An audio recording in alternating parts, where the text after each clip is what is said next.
Okay. Hey, everybody. Welcome to our podcast.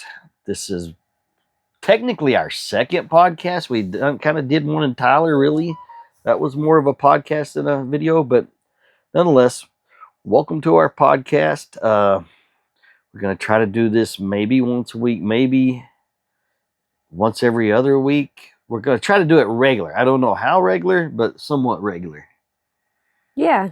Probably when we have information that's better just to tell you about than trying to YouTube it or Facebook it. Right, yeah. So this is pretty much giddy up and go uncut. It's the same thing, but anyways, what are we going to talk about first? How about I got robbed in the corner of a theater in Terlingua, Texas? Yeah. Yeah, that's what happened. I got robbed in the corner of a theater in Terlingua, Texas. So we went to the Starlight Theater, Theater. the Starlight Theater, and I got to tell you, man, the beers were cold and they were $3, which was a great price for that area. That area is very expensive. And we were happy about that, and that was a good thing. And then we went to order an appetizer, and Jen said, just bring us some chips and salsa. Well, the lady had mentioned that the brisket queso was good. And I said, well, why don't we try that? And she's like, all right. So we get the brisket queso. All right. I've eaten a lot of dips. I've tried a lot of dips. I've had a lot of dips. I've made a lot of dips. This was the best dip I've ever eaten. It was delicious. I could have ordered a second one and just had it as a meal and been happy. Everything would have been great. It came out in a container about this, like this. And this side had brisket, and then there was cheese sauce they had put in the middle, and then they put pico, which sounded kind of strange, but oh man, it was so good. It was delicious. So now we're pretty hyped, and I'm really kind of full from it. And Jen, what'd you order? I got the French dip. She ordered a French dip, and I ordered a combo platter. It had grilled quail, shrimp, and filet. Too much food. I knew it was too much food when I ordered it, but it sounded really good, and all the things sounded good. And we was trying. Well, I mean, it was date night. We were having a good time. We had good cold cheap beers. We're pretty excited about the food because we just had the best appetizer ever. It was a great atmosphere too. Yeah, though. Great little place to definitely check out. Yeah. But then they brought this food out, and boy, it was like I had shrimp, 3 jumbo shrimp on this plate that literally had never seen a piece of salt, a flake of pepper, and not a seasoned one. Not even, it said in the description on the menu, it said sauteed shrimp. Well, it was just put in a pan and heat it up. It didn't have zero seasoning whatsoever. Just, what's the word I'm looking for? Bland. Just bland. Just bland.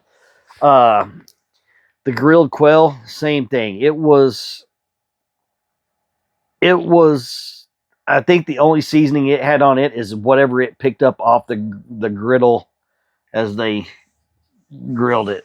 It just really wasn't, and it was probably overcooked a little. The filet was good only because it was cooked to the way I asked for it to be cooked. It was cooked to temperature, so it was good. It probably could have used some more seasoning, but it was cooked properly, so it was, and it's a filet, so it's good. Now, how about your French dip? I wouldn't write home about it, that's for sure. I mean, it was a French dip. Yeah. It sounded delicious, but you know what? The experience was fun. We had a good time. Experience was good. We had a good time. If you make your way to the Starlight Theater, stop with the queso and the beer. But there was no price on my plate that I ordered, and when they brought out the check, it was $64. So, and we had sat all the way back in the corner. So that's where I got robbed, in the corner of a theater in Terlingua, Texas. Yep. Yep. Yeah. Then that was a nicer little area, though. I had fun in Big cool. Bend. It was a There's cool a lot of area. cool little things to see. Yeah. I would definitely suggest it. Yeah. Good Experience hikes. it for sure. Good hikes. There was some cool stuff. The Saint, is it Saint Helena? Yeah. Yeah, that's a cool hike that most people can do too. You don't really have to be in real good shape to do that one. No, but it's beautiful, cool. And it's just super cool that you were like, this canyon here is America, this canyon here is Mexico, like, and don't get in the water and try and step across. Apparently that is frowned upon. We didn't try that.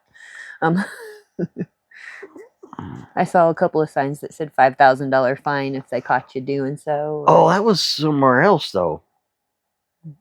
Where were we at? Where you saw that? I know what the sign you're talking about, but we somewhere else. We had gone over to Big Bend Ranch, Big Ranch State Park. Let me tell you, fellers, they do not mark their roads the same.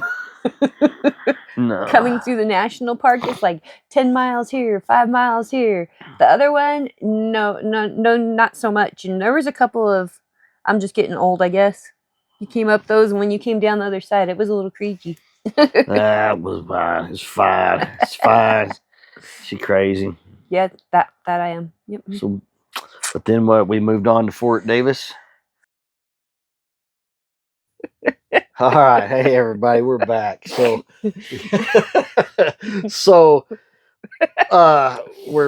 it's still Sunday. We're back from the caverns, the Carlsbad Caverns, like we told you earlier. We were going, and we got back and we're checking through our video. And half of our podcast earlier didn't record, and we were gonna just put the same. Well, we're still in the same clothes anyway. We were just gonna fill it in, but then it's we're amateurs, and that's the whole damn problem. We screwed up. I screwed it up, and so we're just gonna finish it. Have to refinish the second half of it. Yeah. So all right. So true story. we were leaving Terlingua in the Big Bend area, and we were headed to Fort Davis, correct? Yep. We for sure were. And that's when it decided it wasn't recording no more. It actually wasn't even that. I screwed that up. Period. But whatever. So we left there and we went to Davis Mountain State Park. Beautiful park. Amazing. I think that I enjoyed that one a lot. Yeah. I like the spot we had. Very nice park. They got a super cool lodge there. Yeah.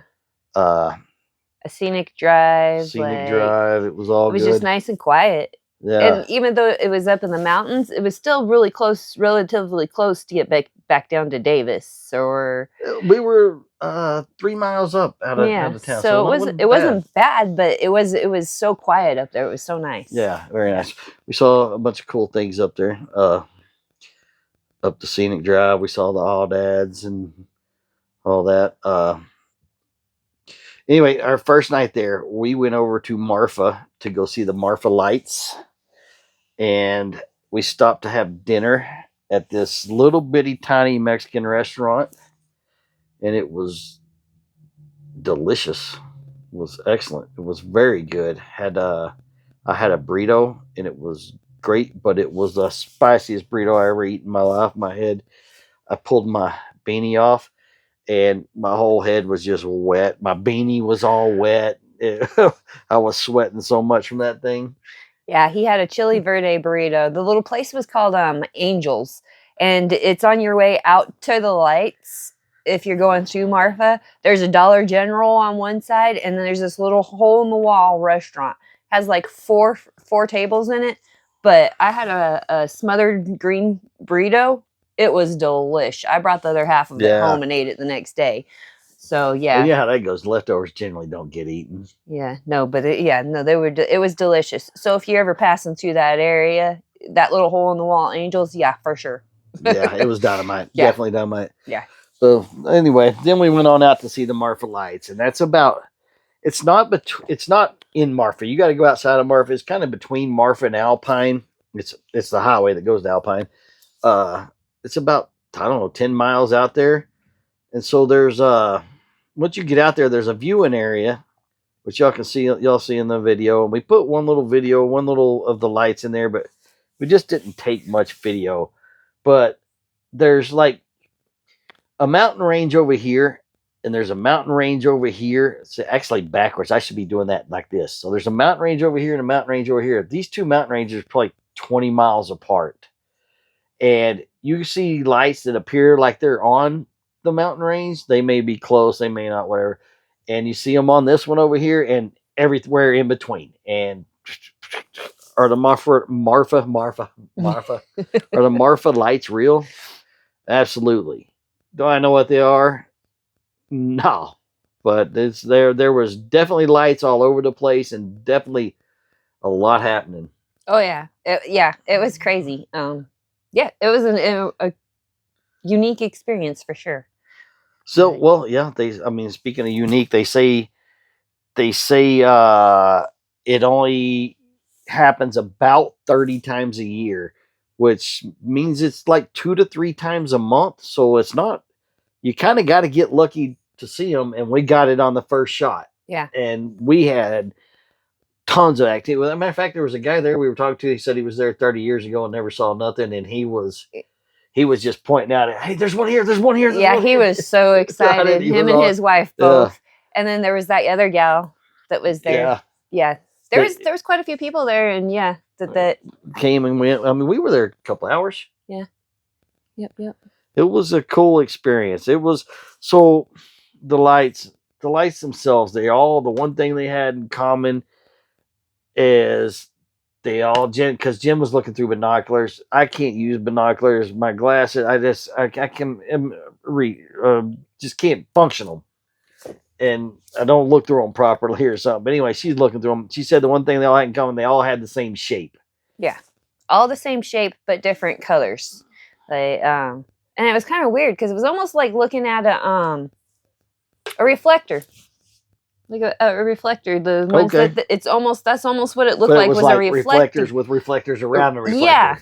Yeah, that's almost what it looked like, except for some of them were white and some were red and some were blue, like orange, yellow, and some were real busy. The ones that were down in the field and between the mountains, those seemed to be the ones that were like moving like the most. I couldn't keep up with them to video them if I wanted to.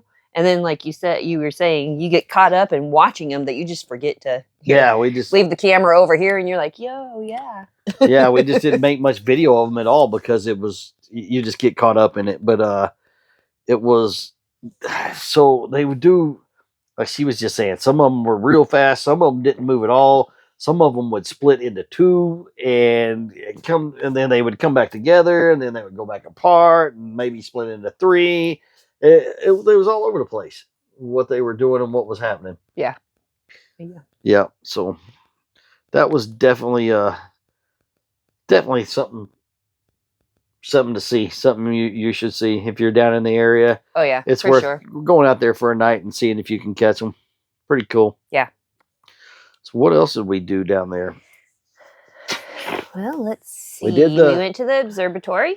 The observatory our last night. The observatory was really cool, man. You don't have to be a star geek or none of that to enjoy to appreciate that. That was that was really good. It was they had it was called a star party, and they had there are some pictures, but it was pretty limited.